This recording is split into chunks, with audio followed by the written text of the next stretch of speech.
Welcome to Globalpose News. Amid the monstrous heaps of twisted metal, pools of congealed oil and walls pockmarked by shrapnel, one incongruous detail catches my eye. Patches of snow. Inside a thermal power station. With another Ukrainian winter arriving, the vast turbine hall is full of activity. Engineers, dwarfed by the enormous scale of the place, repairing what they can, removing what they can't, after a recent Russian airstrike hit this facility. For security reasons, we're not allowed to say where we are or when the visit occurred. Nor can we describe the extent of the damage, or whether the plant is still working. Russia, we're told, collects every scrap of information in order to draw up its next target list. On Thursday, Moscow mounted its second mass attack on Ukraine's energy infrastructure in less than 2 weeks. 10 such attacks this year have placed an enormous burden on the entire energy system. Before the first of this month's attacks, on the 17th of November, Ukraine had already lost 9 GW of generation capacity. That's about half of the power consumed during last winter's peak heating season. We've been asked not to say if the plant we visited was among the latest targets on Thursday, but like others across the country, this decades-old facility has suffered multiple drone and missile strikes since Vladimir Putin launched his full-scale invasion in February 2022. There's evidence of Russia's destructive intent everywhere. In one corner of the turbine hall, under a gaping hole in the roof, workers warm their hands over a makeshift brazier.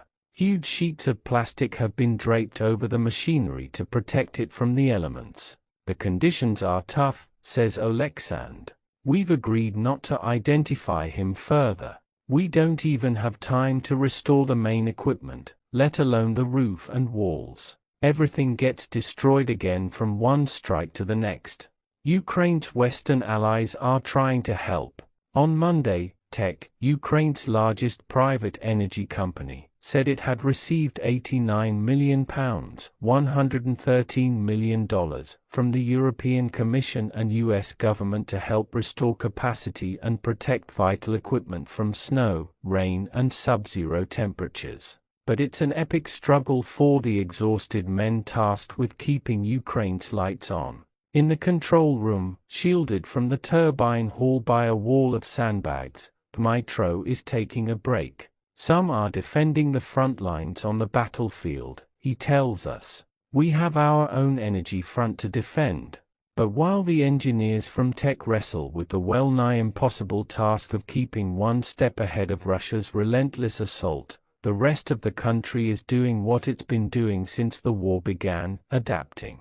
With the full-scale invasion's third winter arriving, city streets are once again buzzing and roaring to the sound of generators small and large. The street lamps may be off, but shops and restaurants are brightly lit. Diesel fumes hang heavy in the chill winter air. In tower blocks, where power cuts put lifts out of action and prevent hot water from reaching the upper floors, residents already used to keeping power banks and flashlights to hand are starting to innovate. Some have invested in batteries and inverters for their homes, which kick in as soon as the power goes off. In a 25-story block in Kyiv's Poznanki neighborhood, home to around 700 people, residents have clubbed together to install a larger system in the basement, powerful enough to keep a single lift operating and pump hot water to the upper floors.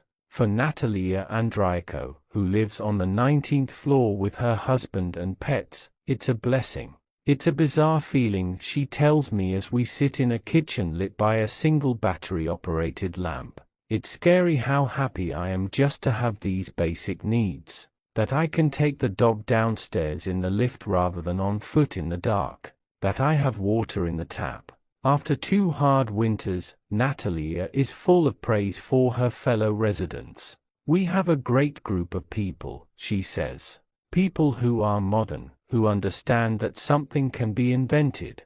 Together, we're strong. Dealing with power cuts is a national preoccupation, with people checking their phones to see when the next outage is due and pooling their resources to buy generators and solar panels. For the makers of the film Zbory OSBB, which roughly translates as Meeting of the Homeowners Association, it's also fertile ground for comedy. The film, which premieres early in December, shows a fractious group of residents bickering over the purchase of a generator as winter approaches. When you have more than 10 people and they need to find common ground, it's always partly funny, says the movie's writer and producer, Ivan Meleshenko. Some of the ideas, he said, emerged from the fevered conversations in his own apartment building's group chat. It's always a nightmare, because everybody has their own opinion and it's impossible to find a solution. The premise of the movie, how to stay warm when Ukraine's bitter winter sets in, is hardly the stuff of comedy. But when people are starting to have these clashes and conflicts, of course we have all the jokes you can imagine, Ivan says. He says audiences aren't looking for escapism. The war is the stark, inescapable backdrop, but they are looking for positive news.